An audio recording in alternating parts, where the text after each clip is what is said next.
Hey guys, welcome back to my channel. If you've seen my last few videos, you've seen that I have been doing Christmas decor hauls, collecting things like decorations, a whole lot of bells, and I got a new Christmas tree this year and a bunch of ornaments, different things for the tree, and it is finally time to get everything decorated. Now that Halloween's over, I like to decorate at the beginning of November because it's a lot of work to do everything and I want to enjoy it for more than just a few weeks. I like to have it up for probably a couple of months so I can really enjoy all the work that I put into it, and it just makes me happy. So I want to talk about today some Christmas trees that I have. There are two really popular viral trees. I'm going to be comparing those and I want to get those decorated. So I've told you guys before starting a project, I do a lot of planning and shopping and things like that before I ever even press record on my camera to get started on the project. And decorating for Christmas is kind of the same way for me. I like to plan ahead so I can make sure that I have what I need when I get started so I don't have to stop and run to the store. And one way that I like to do that is using Canva. I design a lot of things online and a lot of you have asked, how do you use Canva? And I want to tell you guys about today's sponsor, Skillshare, because they are super helpful when you are wanting to learn a new skill. Skillshare is the largest online learning community for creators with thousands of classes led by industry experts across film, illustration, design, freelance, productivity, and more. Skillshare can help you take your career, your skills, hobbies, passions, and all of your side hustles to the next level. There are so many types of classes on Skillshare in tons of different categories like animation or design or illustration. All of the different categories are for whatever interest, hobby, passion that you have that you want to learn more about. So like I said, I use Canva all of the time for my thumbnails that you clicked on to watch this video. I also like to make mood boards, but I know that there's a lot more about Canva that I want to learn, and Skillshare can be really helpful for that. They offer so many classes. I've taken one so far, but I plan to take more. The one that I took was Learn to Use Canva, the Easy Effective Design Solution for Non-Designers by Lisa Larson Kelly. And it was just really a good resource. So if you guys are wanting to learn something new or improving on a skill that you already have, the first 500 people to click the link down in the description will get a 1-month free trial of Skillshare. So make sure that you guys go check them out. So before I start decorating any of my trees, I need to get them set up. It's really important when you set up a tree to make it look its best, you need to fluff it. And so I want to compare the two trees without anything on them. The first one that I'm going to set up is the Alpine Fir, and that's by King of Christmas. And it's a really nice quality tree. I used it last year, and so I need to get that set up and fluffed.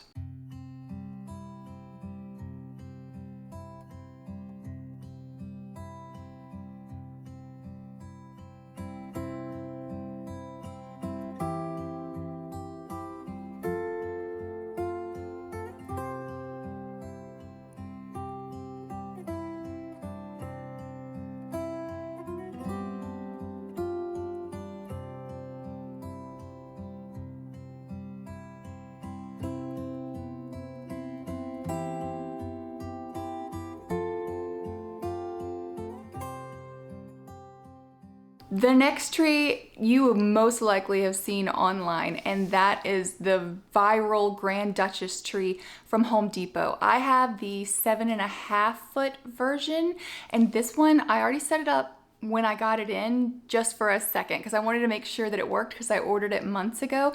It still comes in and out of stock. Also, a lot of people have success with finding it in stores, but you can also set a notification for when it comes back in stock if you want to try to grab it before Christmas. But I am so excited to get this one set up.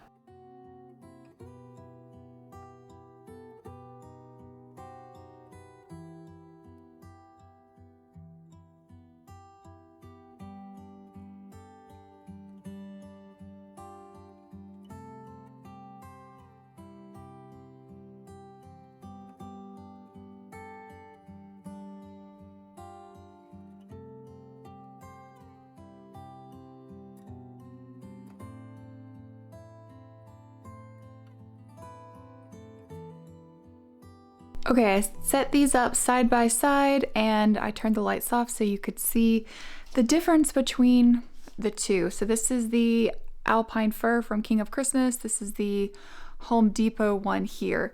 So right off the bat, you can see that the lights are very different. This is the twinkle setting on this one, and it's just like really fast. Also, these lights are a lot warmer, whereas the Home Depot one, it's a lot more of a white light versus a kind of yellow light. The Home Depot one also has colored lights, so you can change if you want to. So that is something that that one has that the King of Christmas one doesn't. So I will say this tree is nicer overall. Like the quality of the branches and all that, this tree is a lot nicer.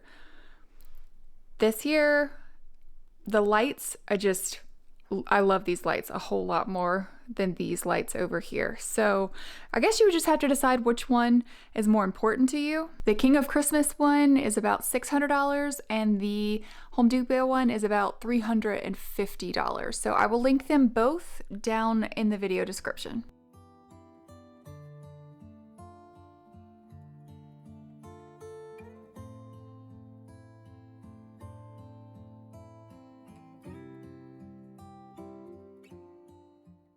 Okay, I've got the tree in place and I've got all of my supplies here, the ornaments, the toppers, the tree collars, the garland, and I think that's what I'm going to start with first is the garland, and I'm just using this simple wood one.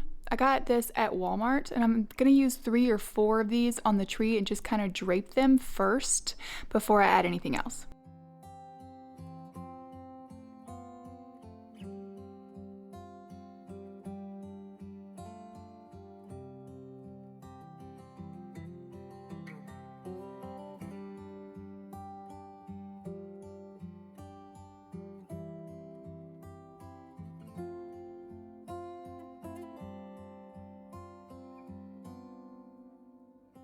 Next, I'm gonna do some picks in the tree. I've got a few different options, some darker ones, some bells, and I'm just gonna kind of stick those in the tree. They're a really good way to add kind of filler and some different colors. So I'm gonna space those out because they're similar to each other, so I don't want any of them like close to each other.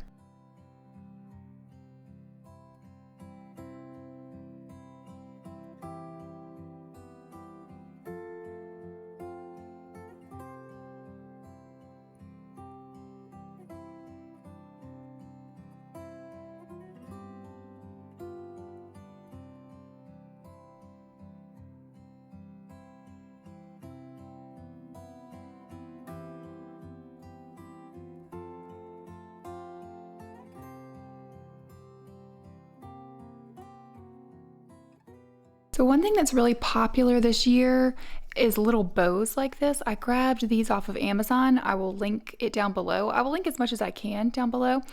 And so these have little twist ties on the back of them. So I'm just gonna put a bunch of these all over the tree.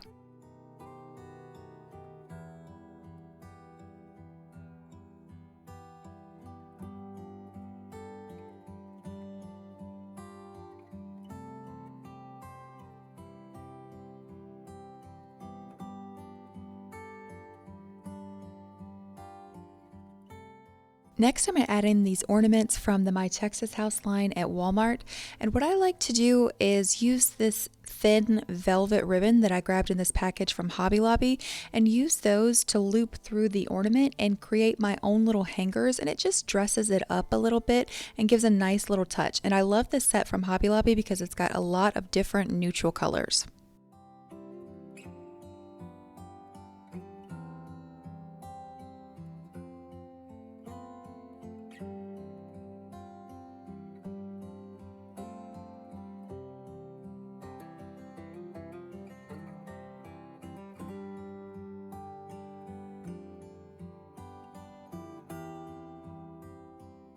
Okay, so far the main things that I put on the tree are just the burgundy accents. So I have a lot of other colors here too. I have some whites and tans and browns. Those are kind of the flocked ornaments. Then I have a like silvers, mercury glass looking ones, some different shiny ones here. Also have these green ones. So I'm just gonna go color by color so I can make sure everything is spread out. And I'm gonna do probably the little bit more special ones first, like these that I don't have tons of, so I can make sure they're spaced out and kind of where I want them.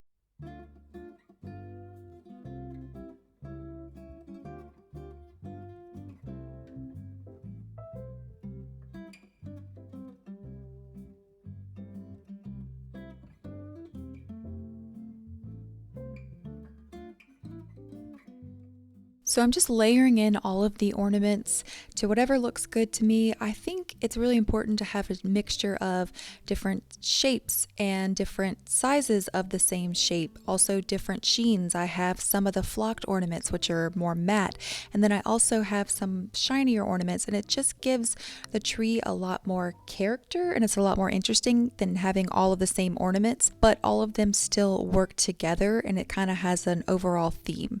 And I picked up this tree topper from Marshall's. I thought it was so beautiful. It's mirrored, and I thought it went with the tree really well, but it is quite heavy, so I had a little bit of difficulty attaching it to the top of the tree. I had to use a lot of wire to hold it in place, and then I'm just adding this tree collar from the at-home store, and this is how the tree turned out.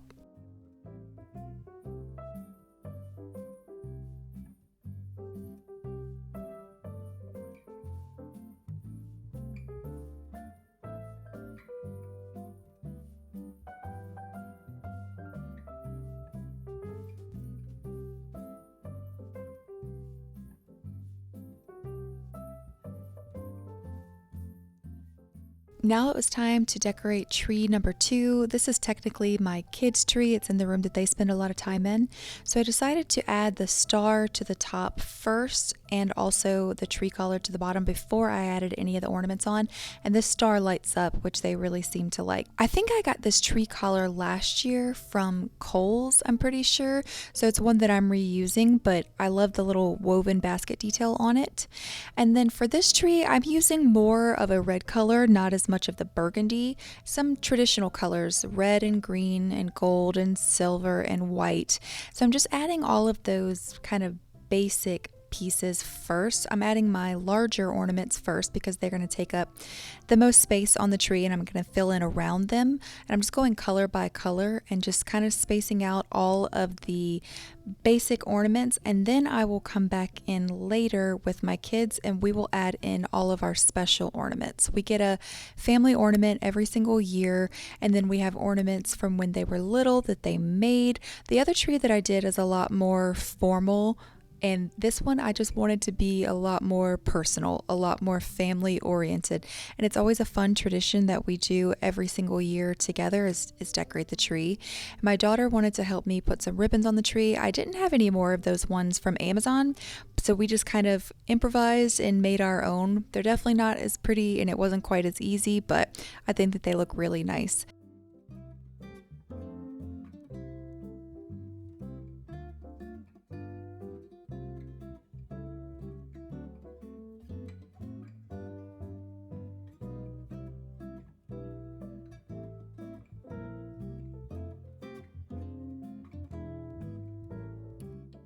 This is one of my favorite things that we do, and the kids love it, is add pictures of them from every year from when they were little and put them on the tree. And then also I'm adding in my barn that I got that reminds me of my grandpa. That's where I learned how to build. And this is how this tree turned out.